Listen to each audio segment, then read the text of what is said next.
signed Washington Accord. And when we talk in terms of Washington Accord, it started with 6 countries, but at present there are 15 permanent signatories to Washington Accord. And all these countries have signed an agreement for mutual recognition of the qualification, and India is also aspiring to be member, that is permanent member. At present it's a provisional signatory, and very soon the country is going to be permanent member. And all these countries who have signed an accord, they follow outcome-based education. When we talk in terms of outcome-based education, that means we are all concerned with what a student will be able to do after the completion of the program. So we are more concerned about the graduate attributes. That means the competencies or the capabilities a person would acquire. And in this regard, these accreditation is for the undergraduate programs, and the graduate attributes have been enlisted. So what is needed is accreditation is going to be mandatory for all the programs being offered by the degree institutions or diploma institutions, the technical institutions. And we must thus understand what is outcome-based education. So outcome-based education is actually student-centered approach, and it focuses on the intended learning outcomes. When we say intended learning outcomes, it means what will be that a student will be able to do at the end of instruction. And here, there are, when we go for outcome-based education, it starts with clear picture of what is important for students to be able to do. At present, the acceptability of our students is low because we do not know what they can do. And industry requires people who possess technical knowledge and skills, at the same time a host of generic skills. So industry is more concerned with ability to perform, ability to carry out tasks at the workplace. And the curriculum is designed on the basis of these outcomes which we expect the student to have. And delivery of the instruction is also aligned with the outcomes as well as the assessment of outcomes. And these are K to K, as has been referred, the attributes which are to be taken into account. So the student needs to possess all these attributes at the end of the program. So I'll not be going into details of these attributes. These you can go to the NBA site and see for yourself the A to K educational outcomes which have been listed there. But what we focus on, this is what I refer to, that outcome-based education focuses on what the student should be able to do at the end of program. And the curriculum, teaching, learning strategies and assessment of the students, that is all assigned to the outcomes we expect out of the particular program. And in this context, we must understand what are these intended learning outcomes. In other terms, when we say intended learning outcomes at each topic level or at each lesson level, the teacher must try to specify instructional objectives. And if you know where you want to reach, then you can select a path, you can select strategy, you can select the method, you can select the media, you can select appropriate evaluation techniques, right? So I will try to clarify this concept of instructional objectives, and you can simply see that these are statements.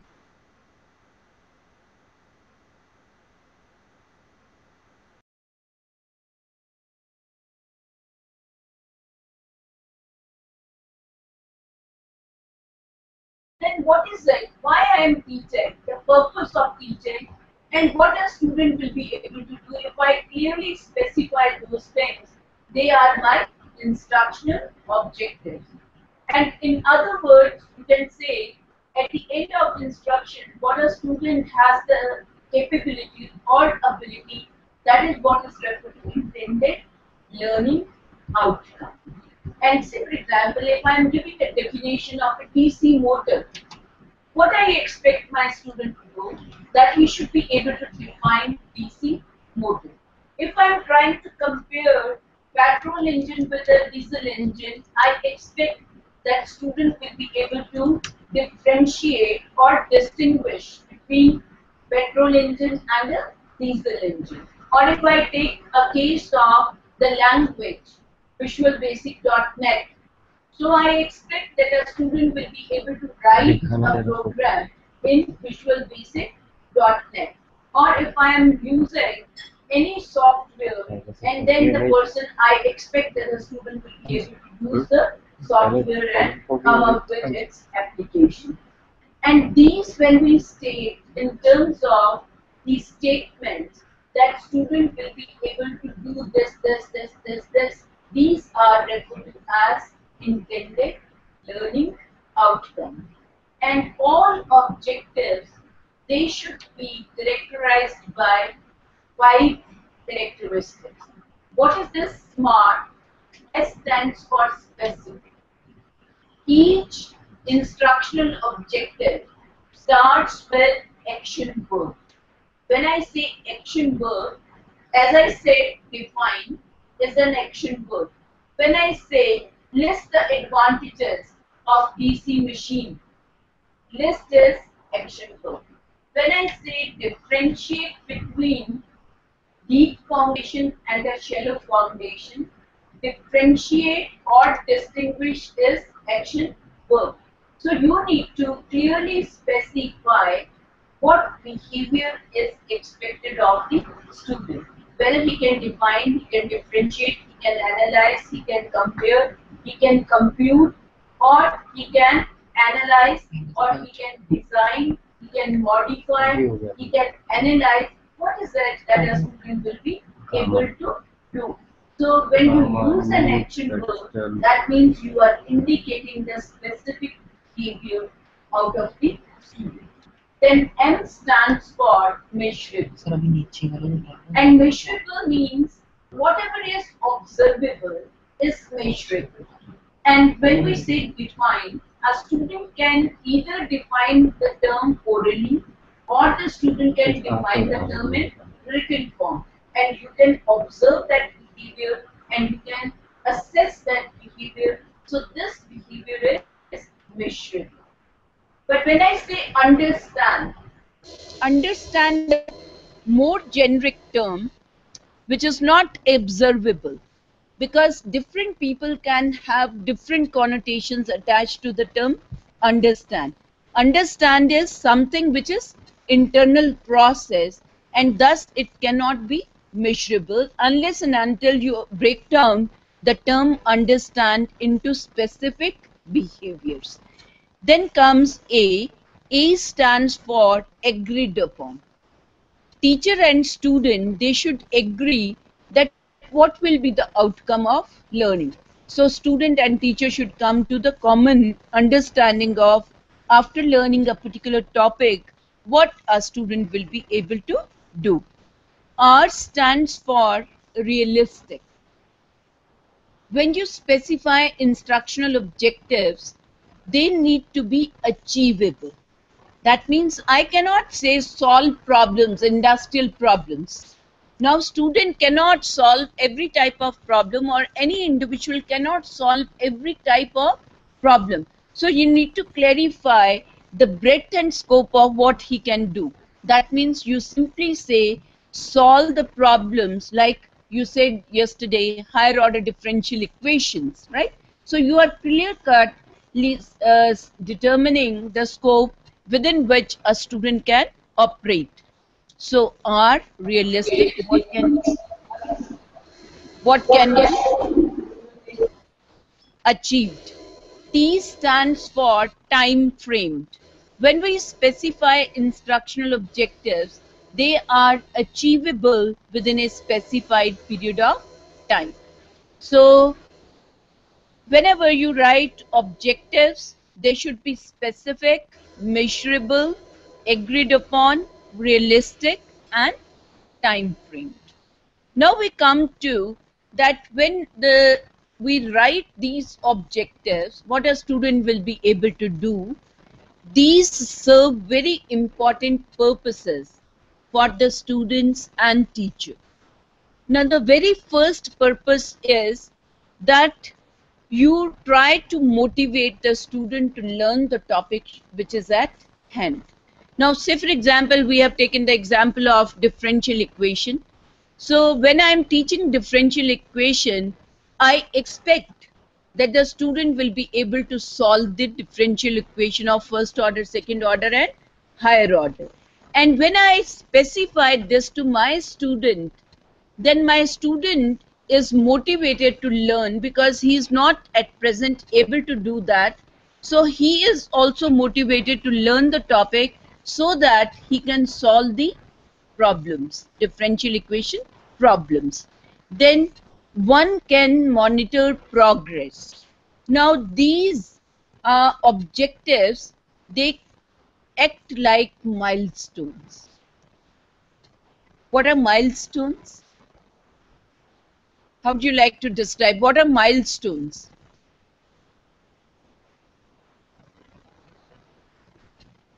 Milestone तो पता होगा? Any response from the center? Yes? क्या होते हैं milestone? क्या होता है?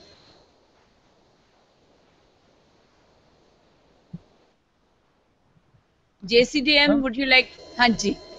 Generally, milestone is showing that how much kilometer we are far from distance. Very right. आपने बिल्कुल ठीक कहा कि milestone is indicating how much distance you have traveled. So say for example, I am moving from Chandigarh to Delhi. The total distance is 265 kilometers and I know that Ambala is around 45 kilometers. So when I reach Ambala, I am satisfied that I have covered 45 kilometers. When I reach Karnal, which is midway between Chandigarh and Delhi, I am satisfied that I have covered half of the distance. Likewise, when a teacher states the instructional objective, the student can monitor the progress, that how much he has learned out of those 4 or 5 objectives, or a teacher when interacting with the student in the class can also monitor the progress, that how many objectives have been achieved, whether 2 have been achieved or 3 have been achieved, and he can thus take a decision to change the pace of the session. Maybe you have a 45 minutes class or a 50 minutes class and you go with 3 objectives in mind and you have divided the time into 3 objectives. So you need to take care of that within those 50 minutes you are able to achieve those objectives.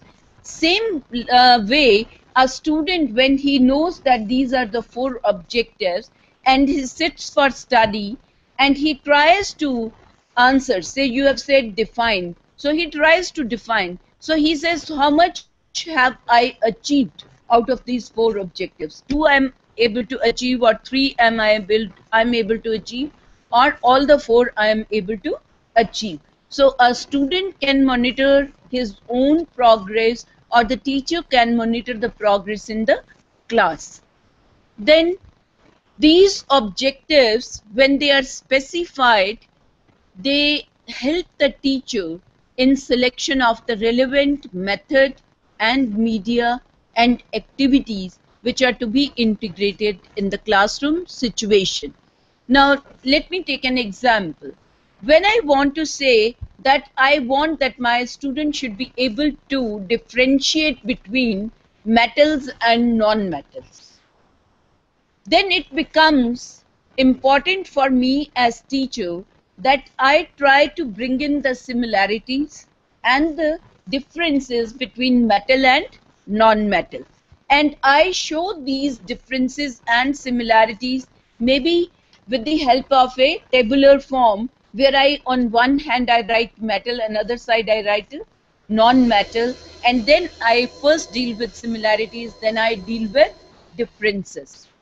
Or for example, I am teaching planetary movements. I want to show how planets move, right? Or how they are organized. One thing is I can deliver without the use of media, but this will not help. So the media which I can use is, maybe I use the animation or and show them the organization of the planets and the movement of the planets. So that gives me an indication what kind of media can be used.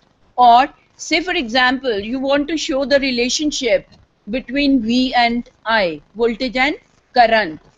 The graph, already prepared graph can be shown, or you can show through the help of animation and simulation, where when you increase the voltage, there is a corresponding increase in I, or when the I increases, there is a corresponding increase in the voltage. So a person will have a better understanding of relationship between voltage and current. And thus, when you have specified the relationship, then the student, you get an idea which method, which media, and what kind of material I need to use in the classroom and for facilitating learning among the students. Clear? Then comes select the appropriate ways to evaluate the learning. Now, if I say we started with differentiation, differentiate between metal and non-metal.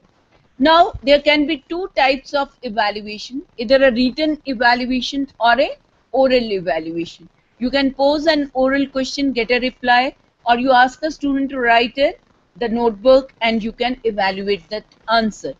But when it comes to skill learning, and you want that a person should be able to verify Ohm's law in the laboratory, now here you cannot use either a written test or the oral test, but you would like to use a performance test where the student goes to the lab, he tries to set up the experimental setup, and then he tries to verify the Ohm's law in the laboratory. So this would require a performance test on the part of the student. So if you are very clear that what a student will be able to do, so you can select an appropriate technique of evaluation for evaluating the student's performance. So it helps.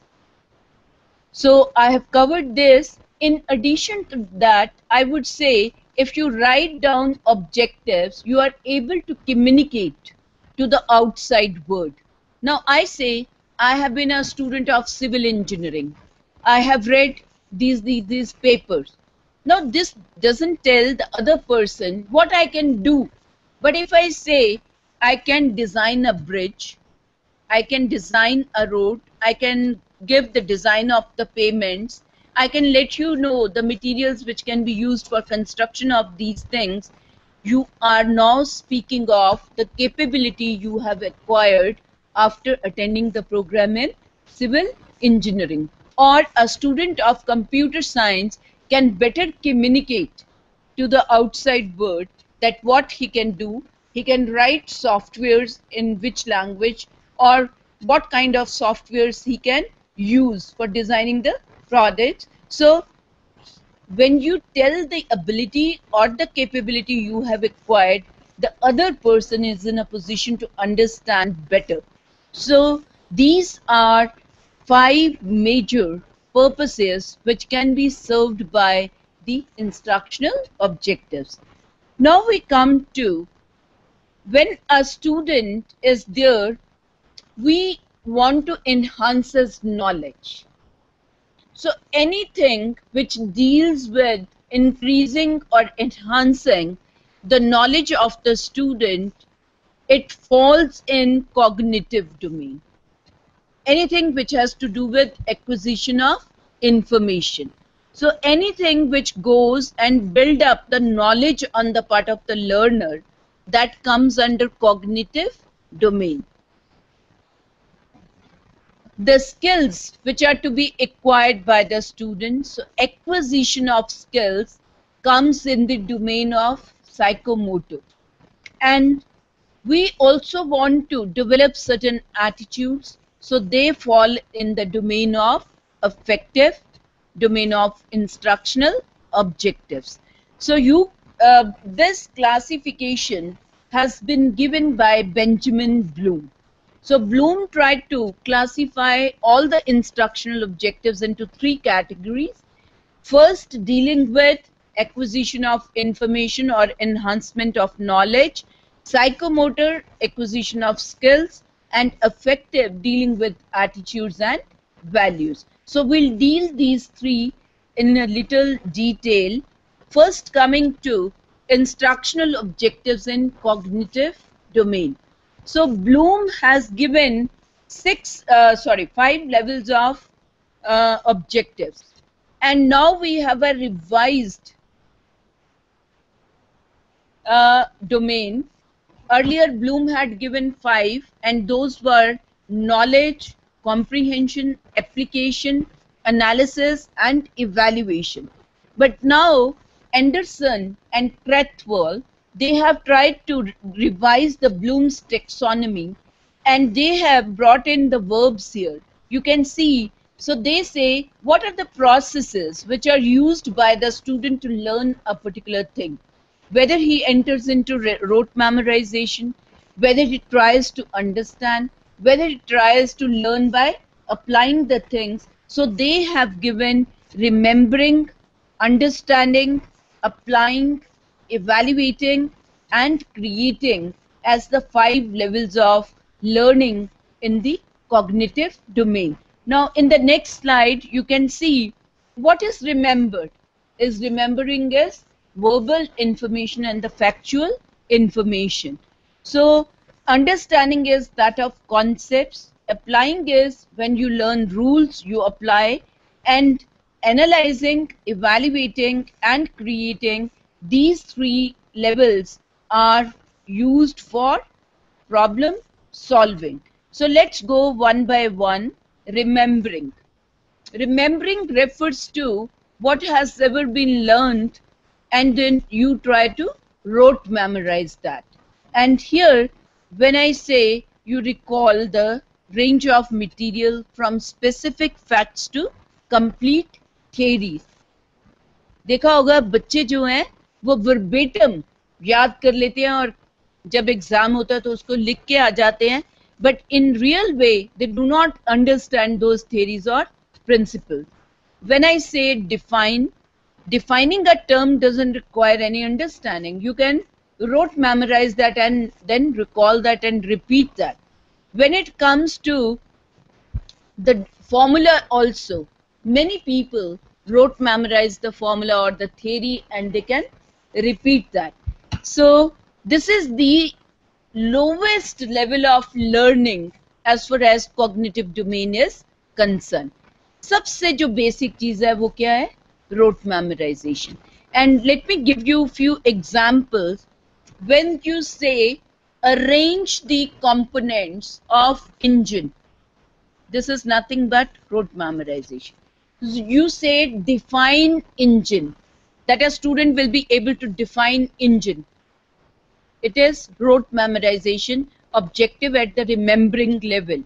When you say label the given diagram, so the student is only to recall the parts of the diagram and label the diagram. It is simple rote memorization.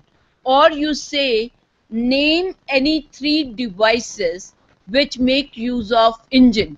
So it's only rote memorization, you are naming. Or you say name the components of a machine. It is simply you are recalling, you have rote memorized. Okay? Or when you ask the person to state a law, you say state Ohm's law, state Charles' law, state Joule's law. All these are nothing but require the capability to remember the information and recall the information and reproduce the information. So the very first level of learning is remembering. Then comes understanding.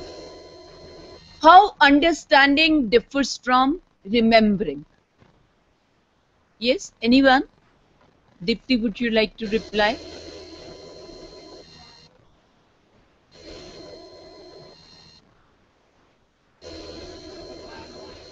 Okay, thank you. Anybody from the center would like to reply? How remembering differs from understanding? Ma'am जैसे अभी आपने कहा कि जो बच्चे हैं हाँ जी, वो चीज़ें समझते नहीं है चाहे लेकिन लिख देते हैं.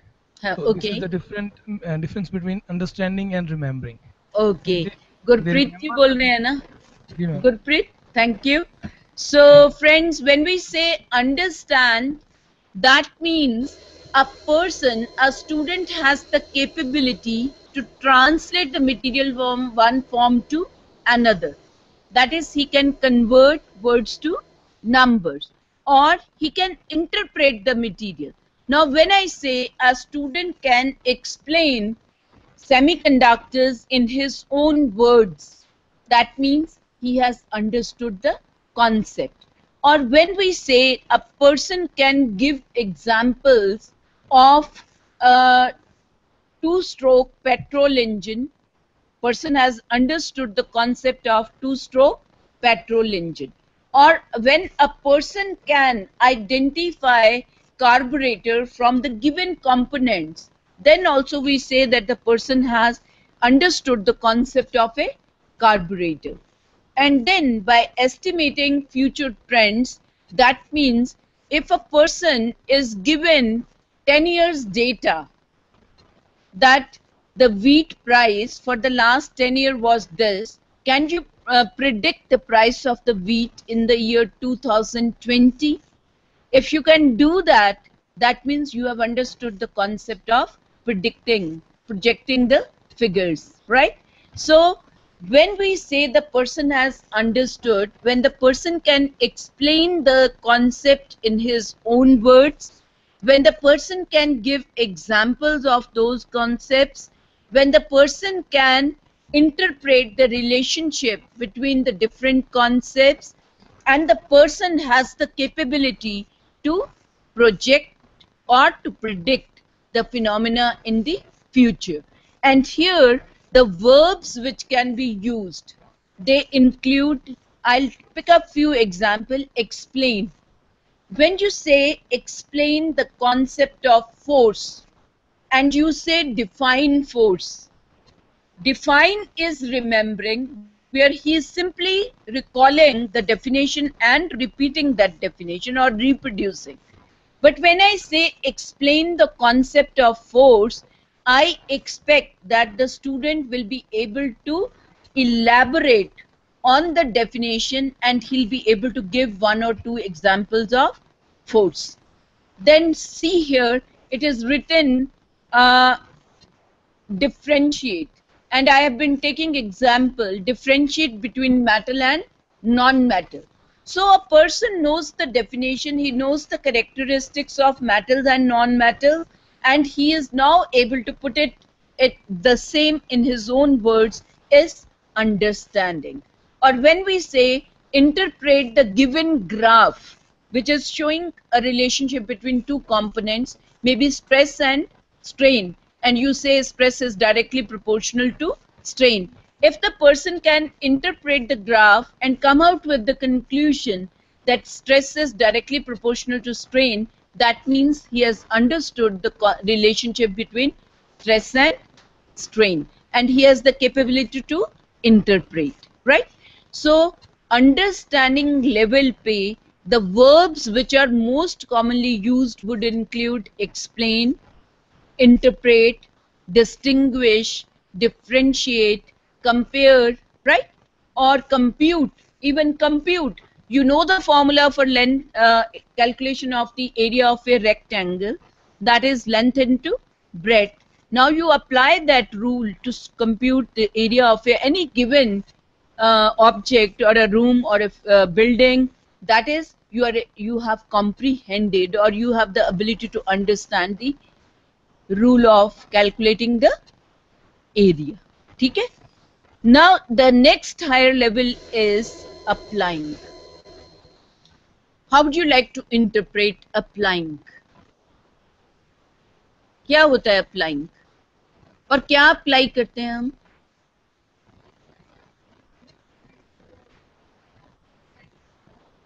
Okay. Okay. So, okay. Okay. So maybe applying the learned knowledge or applying the learned rules.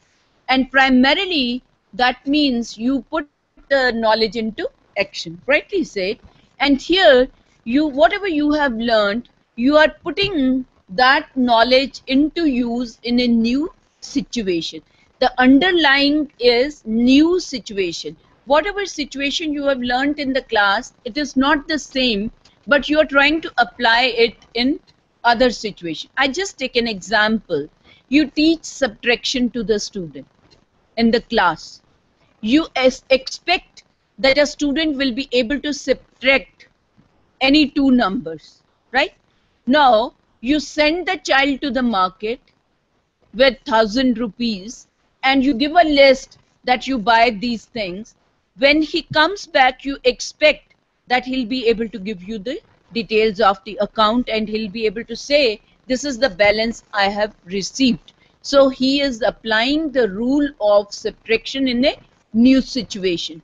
Or the person is traveling by bus, he buys the ticket, then he can calculate the balance which he should receive after the amount of that or the fare is deducted from the total amount. So he is able to apply the rule in a new situation. Or say for example, when I am saying that I am pressing the wall, okay? So you can always apply the rule. For every action there is an equal and opposite reaction. The force which you would apply on the wall, the same force will be applied on your hand. होगा कि नहीं? Or when you throw a ball, it travels a distance back. Which rule is applicable? Again the same, for every action there is equal and opposite reaction. Or firing of a bullet, so that is also the same. So that law is applicable in a new situation. Or I say, when the person has learned a rule of law of refraction, he can shoot an underwater target because there the law of refraction is applied. So whatever rules are there in the subject, they are applied by the student in a new situation.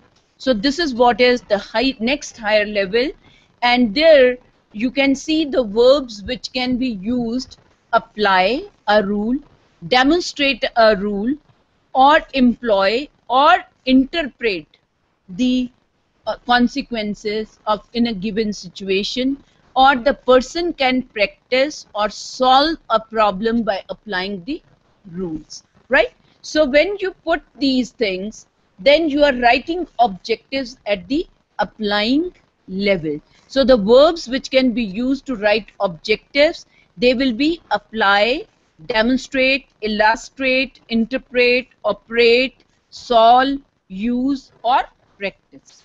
Okay? Now we come to the next higher level is analyzing. Okay?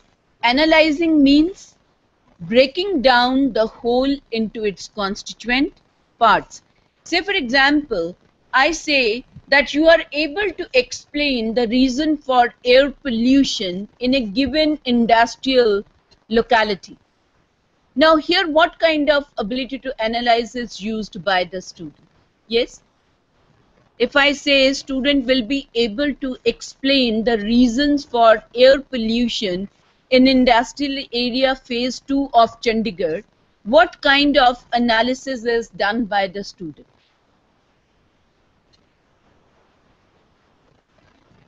Yes? He should know what kind of industries are there in industrial area phase 2. How many industries have emission from that location? How many of them are thus contributing to the air pollution? यही तो करना है ना? So he is breaking down the whole into its constituent parts and he is able to explain the reasons for air pollution. So analyzing simply means ability to break down the material into its component parts. Now here the verbs which can be used is analyze. Now say for example, I give you a program written in C++ and I asked you to identify the problem or the mistake committed by the student in writing a program in C++. That means this requires ability to analyze. Or a student has drawn a circuit diagram and you say identify the fault in the circuit diagram. Okay? So this would also require ability to analyze. Or a person has computed a certain values, or he has applied certain rules to solve a problem, and but he's not getting the right answer. Again, you can identify the fault or the mistake made by the student or by you. So that is ability to analyze. So here you can see analyze, compare, contrast, criticize, examine, explain. These are some of the verbs which can be used to write objectives at the analyzing level. Then comes the next higher level, evaluating. May I know from the audience what is evaluation? When would you say that you are using the ability to evaluate? Just give me one example where this ability is utilized. Ji, any example you can quote?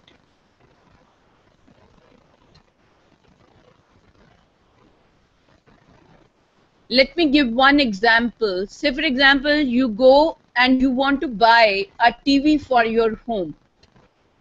You go to the marketplace, you go enter one shop, you ask the person to show you the different models of TV.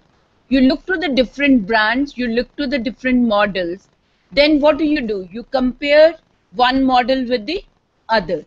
Then you look what to your own resources. Which one fits my pocket? You take a decision.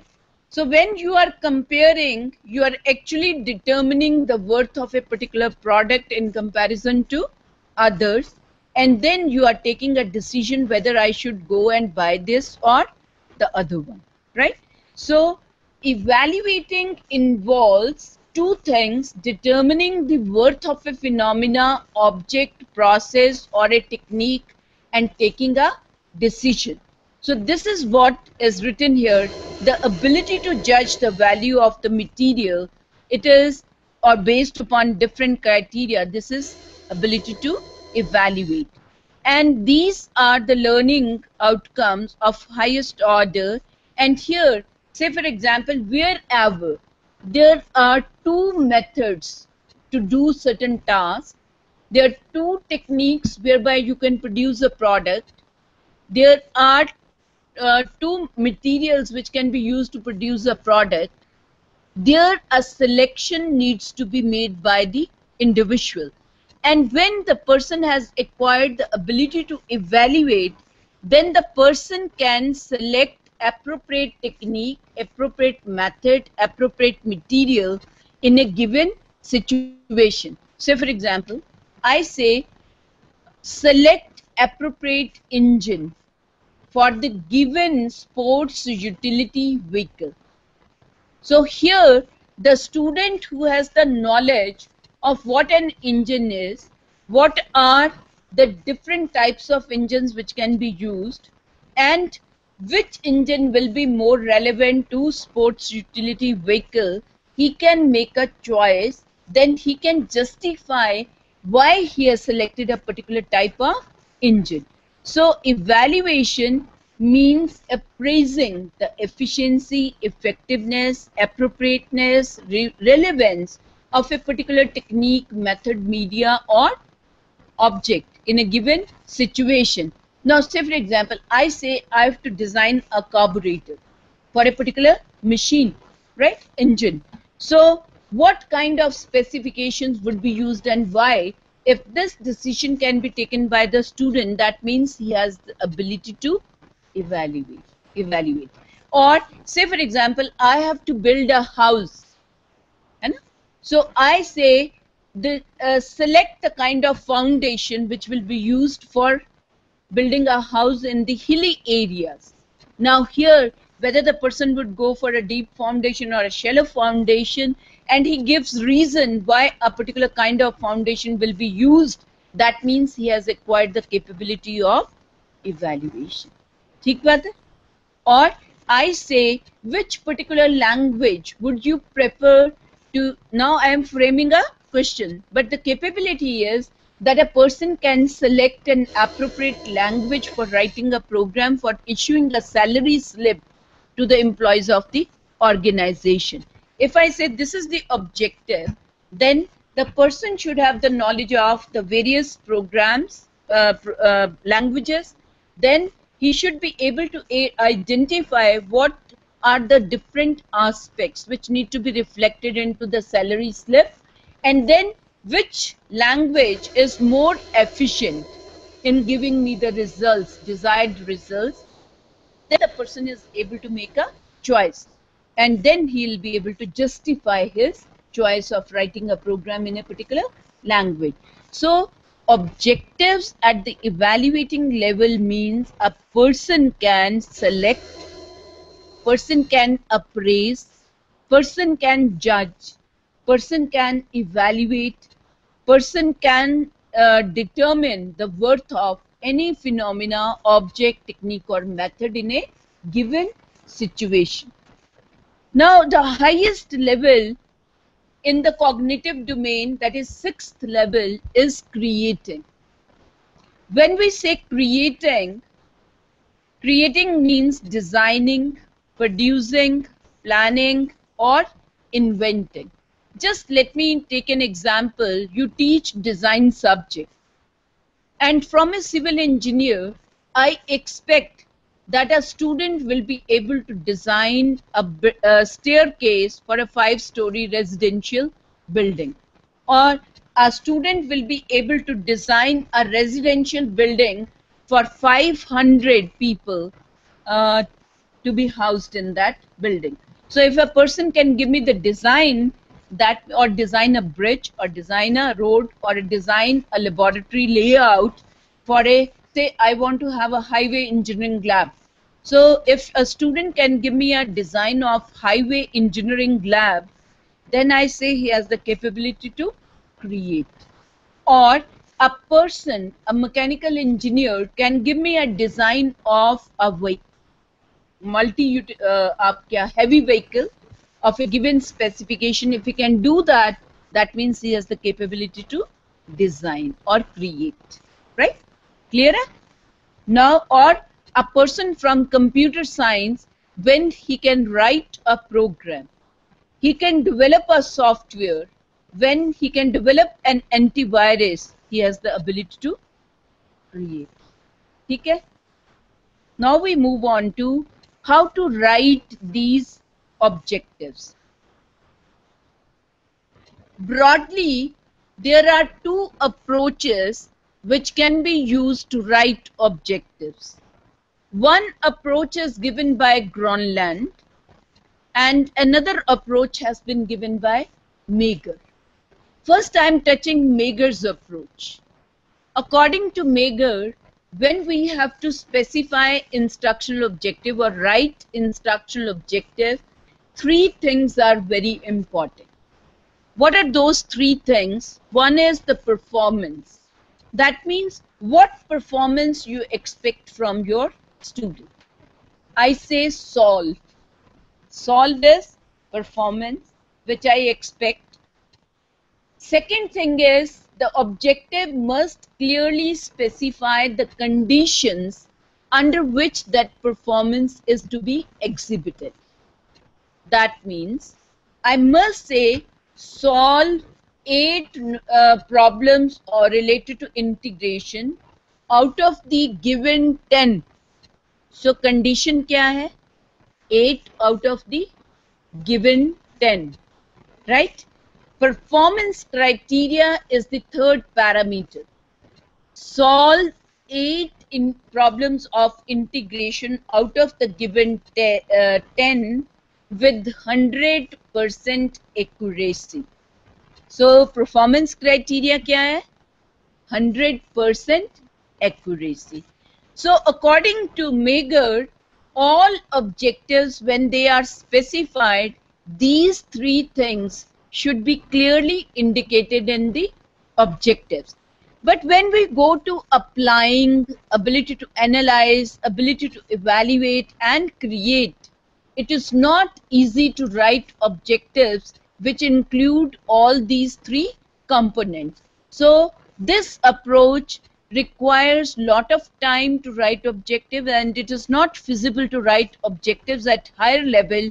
So what we normally follow is Gronland's approach to writing objectives.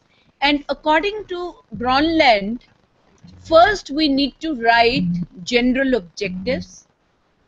And when we write general objectives, they are also to be written in terms of students' behavior. That means whether a student will be able to understand, know, or appreciate. These are the three terms which can be utilized while specifying instructional objectives at the level of generality. Because here I am saying general objective. So three verbs can be used: understand, know, and appreciate. And this is again in terms of student behavior, what a student will be able to do, not in terms of teacher's behavior. I don't write a general objective starting with develop the capability to solve differential. No, I say solve differential equation, or I say understand the method of solving the differential equation, right? Then for these general objectives are at a higher level of generality, and they are written for the major parts which are being covered in a particular topic. I'll give you example. Then each general objective needs to be broken down into 2 to 3 specific objectives. When I say understand, my connotation would be different than you. As a teacher, I am satisfied when a student is able to define. Another teacher is satisfied when you say explain. Another teacher may be satisfied when he says he is able to apply the knowledge in a new situation. So each general objective is then broken down into specific objective, and for each general objective 2 to 3 specific objectives are written. Specific objectives are also in terms of student behavior, but they are specific. They start with action, verb. Now just have a look and see the example. Say I have taken an example of a topic, introduction to system. When I say system, see what are the things. Now you are familiar with topic analysis. So you break down the topic into its constituent parts, and then for each duty there should be one general objective. So here you see when I say introduction to the system, one period I'm going to engage. At the end of that unit of instruction, the student will be able to understand the concept and types of system. And here I try to break down this into specific objectives. When I say understand the concept, then the very first is explain the concept of system. Hota kya hai? So I expect that a student will be able to define system, elaborate on that definition, and give 1 or 2 examples of that system. Then differentiate between open and closed system. So again, I expect that the student will be able to give me 1 or 2 examples of open and closed system. Then differentiate between static and dynamic system. Then give examples of open and closed system, or give examples of static and dynamic system. Now I was delimiting myself to only the concept and types of system, and thus I could have 5 specific objectives which I would like to achieve at the end of unit of instruction, and student must demonstrate this ability to explain the system, differentiate between open and closed and static and dynamic, and they should be able to give examples of the various types of the system. यही तो चाहते हैं ना? Clear है? Now let's take another example. Taken an example of DC machine. Many of you must be teaching this. So understand the construction and application of DC machine. This is my general objective, but this general objective I am trying to break down that a student should be able to state the working principle of DC machine. State, when I say, is at remembering level. ठीक है ना? It requires only remembering. When I say label the parts of DC machine on a given diagram, he has to simply recall the name and then put the label. It is again remembering level. Fine. Now go to explain the function of various parts of DC machine. Which level is this? Understanding. So from remembering you are going level higher, that is understanding. So state the applications of DC machine. Now which level is this? Stating the application, I simply wrote memorize and then I reproduce. I need not apply. Application level would be apply, right? So when you ask the student to state the application, that he'll be able to state the application, simply that means he has remembered the things and he's reproducing the things. Go to another topic of multi-stage amplifiers. Now look through what you are going to include on the multi-stage amplifier. One would be understand the concept and uses of multi-stage amplifier, and then you try to break down. See how many could be there. Explain multi-stage amplifier. होता क्या है?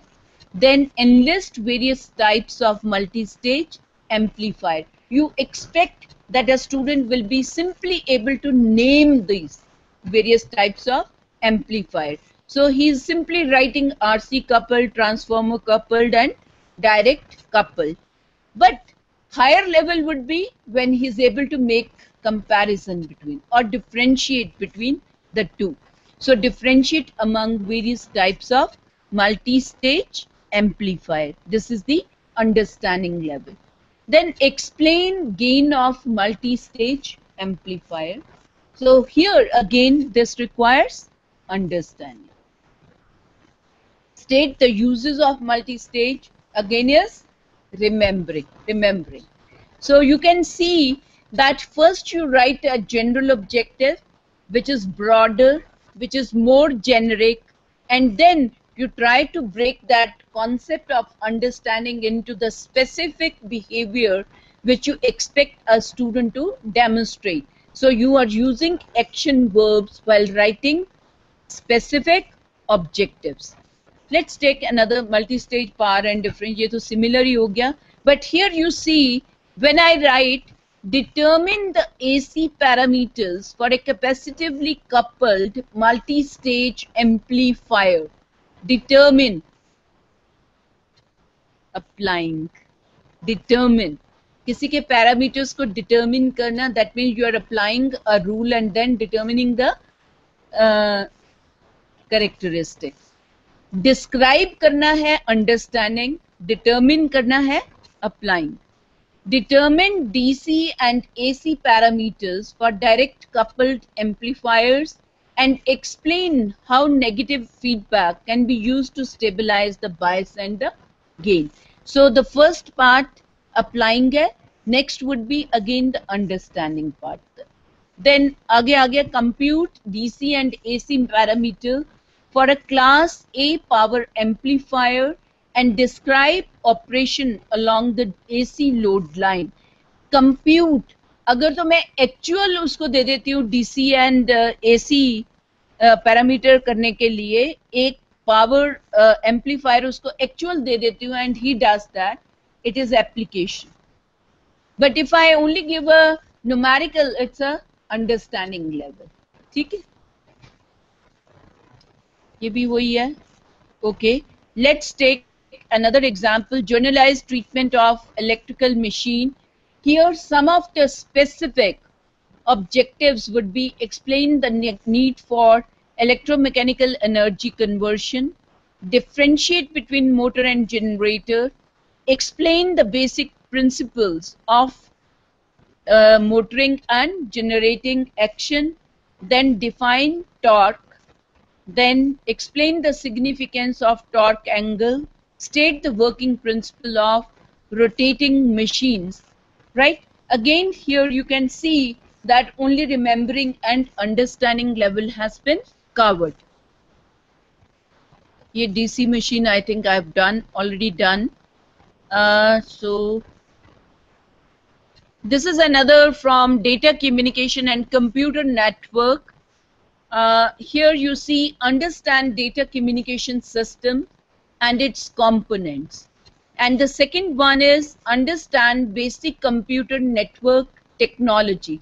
So these two are my general objectives which I want students to achieve, and then each general objective is broken down into specific objectives and list the basic elements of data communication. Next would be differentiate among three data transmission modes, that is simplex, half duplex, full duplex. Then explain three different types of data transmission speeds. Then state advantages and disadvantages. Then distinguish between synchronous and asynchronous transmission, compare the relative advantages and so on. So I hope it is clear that you pick up a topic, break down the topic into its constituent parts, and then for each part of the topic, first you try to write the general objective at the duty level, then you try to break down the duty level objective, general objective, into specific behavior expected of the student. That is what is referred to as specific objectives. Right? So friends, let me not go into this few example. Let me just, that was cognitive domain. The other domain is psychomotor domain. And when we say psychomotor domain, that means it relates to acquisition of skills. And any skill learning starts with, any complex skill learning starts with imitation. Now, even when a small child is made to learn how to sharpen a pencil by using a sharpener, what a parent does or what a teacher does, he tells the child to hold the sharpener, hold the pencil in another hand, insert the pencil into the sharpener, and then rotate it clockwise. And the caution given is that you have to put little pressure on the pencil so that the lead does not break. Yahi to kehte hai na? And sharpen till you get the desired quality of the lead. Yahi hota hai. But what happens? You don't simply allow the child to do that. First you do yourself. Ask the child to observe you. And then you ask him, okay, no, beta, ab dalo, and aap usko haath dete ho. This is what you are doing. You are allowing him to manipulate along with you. But at a stage when you allow the child to do it on his own, that is a stage which is referred to as manipulation. You allow the child to manipulate the machinery, equipment, and the tool. When the person manipulates, he commits mistake. बार बार बच्चा उसको कर रहा है तो सिक्का टूटता जा रहा है और आप कहते हो नहीं नहीं ऐसे नहीं करते. Let me tell you again. And when practice is there, accuracy would creep in, so precision would come. अब क्या हो रहा है? A stage, when you do continuous practice, you will learn how to coordinate the various movements, and that is what is referred to as articulation. And a stage would come where you acquire the ability to modify, to design something new, to evolve a new technique of doing the same thing. अब मैं आपको एक और example देती हूँ. How many of you have driven the scooter? करा है? कभी क्लच वायर टूटी है या ब्रेक वायर टूटी है स्कूटर की? आपने क्या किया था? जुगाड़ करके मैकेनिक तक ले गए. लेकिन a lady like me or you will not do this, and what will be stranded on the roadside. That means a novice cannot do it. A person who has mastered the skill of driving a scooter will be able to modify, adapt and design something, new technique to take the vehicle to the mechanic shop. I take an example of a mobile phone. Now, you see, when the first mobile came, it was only for sending the messages. है ना? Now you see the mobile, it has variety of function. Somebody has improved the product. Somebody has added value to the product. Who can do that? An expert can do that. He has now designed a mobile which can be used for recording the videos, for utilizing the internet, for sending the multimedia messages. Even you can use the mobile phone for the projection of your PowerPoints and so on. So there are a number of functions which have been added to the mobile phone. So somebody has modified, adapted, designed a new one from the original shape. And this is what the highest level of acquisition of a skill. So whatever work activity which you carry out in your laboratories, the workshop, what you expect, a student will be able to do something. है ना? Do क्या करेगा? I take few examples of practical exercise. When you say verification of Bernoulli's equation. Now verification of this equation requires what? It's also a skill. When you say verify Ohm's law, you take the student to the laboratory, he does the experimentation, he takes the reading.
Ask the student to drill a hole in the wall or fix a nail somewhere.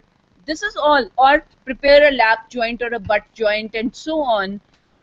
They are all examples of psychomotor domain, right? And the steps which are taken to do that, they become your specific object. Clear hai? Clear hai? Okay. Third thing which we are left with is affective domain. Now, this is a question of bringing a change in the attitudes and values of the student, right? Now, how do we build up our value system? I'm just starting with receiving. Hanji? Yeah, role model also. Fine, fine. Okay. First thing, the student keeps on receiving do's and don'ts. देखो आप अपना बचपन याद करो. माँ ने बोला, do not talk to stranger. Don't be out for late. Go to bed early. Get up early in the morning. Always speak truth. Be honest. Cooperate with others. ये जो do's and don'ts हमें जिंदगी में मिलते हैं from the childhood, they are the basis for our value system, right? बच्चा क्या करता है? सब कुछ receive करता है पहले. Then he starts responding. कुछ चीजें तो वो मान लेता है, कुछ को वो क्वेश्चन करना शुरू करता है. Why should I go to bed early? Why should I get up early in the morning? Why should not I talk to strangers? Starts responding to those things, positively or negatively. Valuing, he starts valuing, attaching value to certain things. As an individual, you may value 10 things. You may value time, you may value people, you may value honesty, you may value the teamwork, you may value the task, you may value the time, and so on. So there are a number of things which we value. You accord some weightage to these things in your life. Then comes organization. If you have to choose between the two values, say, my friend, he has met with an accident, there was an accident which took place. Now, I value speaking truth, I value the relationship. Okay? But out of the relationship and the truth, which one would I pick up? That is the priority I accord to a given value. If I want to save my friend, I'll speak. Yeah, I tell a lie. If I don't want to, I value the relationship, then I'll lie. But if I don't value the relation, I give more weightage to truth, then I'll speak the truth. Maybe he has to face the consequences. Organization. If you have to pick up or choose from two values, which one would be given more weightage? So you always arrange the values in order of priority. So that is what is referred to as organization. Highest level in the value system is when you personify that value. अब मैं non violence बोलती हूँ, कौन याद करते हो आप? महात्मा गांधी, ठीक है? क्या आप सब नॉन वायलेंट हो? नॉन वायलेंस का नहीं प्रिंसिपल यूज करते हो? महात्मा गांधी जी क्यों याद आए? महात्मा गांधी ही क्यों याद आए? He was the epitome of non-violence. He never compromised on that non-violence. When I say social service, all of you would say Mother Teresa, है ना? You remember her, but there are many other people who have been into social service. That means that you personify that value, you stand for that value, whatever may come or go. That is the highest level, but very few of us reach this level of characterization of the values. We change our values according to the situation. मुखौटे पहने हुए हैं ना?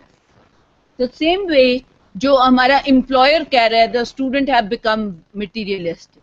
Students are not able to work in teams. Students are not committed to the task. These are all value issues, right? And a teacher, by being a role model, has to inculcate these values among the students. It is not only that I become a role model, but I need to create certain conditions whereby the student acquires the right kind of attitudes and values. अब देखिए मैं example आपको देती हूँ. I expect, है ना, मैं student से क्या एक्सपेक्ट करती हूँ? Student will be punctual to the class. Student will attend the classes regularly. Student will submit the assignment on time. Student will take all the class tests organized during the semester. Student will share his resources with the team members who are with them, right? Student will cooperate with the team member. Student will listen to the other's point of view. Student will take care of machinery and equipment in the laboratories and the workshop. Student will respect the elders. Student will provide a helping hand to the needy. ये क्या है? These are all attitudes and values. And you are trying to inculcate these among the students by providing the right kind of experiences and by being a role model in your classes. यही तो करते हैं. So all these, when you write, attend classes, cooperate with others, respect the elders, obey the orders, obey the rules and regulations of the institution, ये सब क्या हैं? These are objectives in the affective domain. Clear है? So as a teacher, we need to, whenever we are teaching a subject, we must try to first write down what is it that a student will be able to do at the end of unit of instruction. You can develop these or achieve the affective domain objectives, theory classes also, from the practical classes also. It is not something that you need to achieve separately, but being in the theory, being in the laboratory, being in the workshop, you can achieve the affective domain objectives also. So try to write down what is that a student will be able to do at the end of unit of instruction.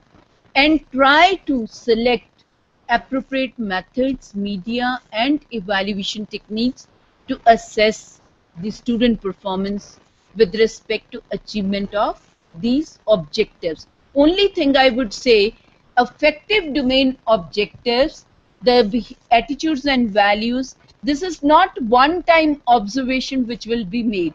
You are going to observe your students throughout the session. Throughout the session. आपका अगर semester में आपकी कोई एक जो class है वो 40 बार लग रही है, तो 40 बार बच्चे की पंक्चुअलिटी को आप देखोगे and then you will say whether the student is punctual for the class or not. सिर्फ एक दिन अगर पंक्चुअल हूँ, 10 दिन नहीं हूँ, तो आप ये नहीं कहोगे कि मैं पंक्चुअल हूँ. ठीक है ना? So you have to observe it for 40 times the behavior of the student, and then you have to come to the conclusion whether you are able to bring that change among your student or not. So friends, here I stop, and I would request you can write objectives for one of the topics taken from your subject you are teaching in the institution, and then try to share with each other and then find out whether you are able to write or not. And the next session which we have today, that is on selection of methods of instruction, and we'll be focusing only on 3 methods of instruction, that is case study, brainstorming and collaborative learning. These are the 3 which will be taken up in the next session. So thank you very much. If you have any question, you are welcome.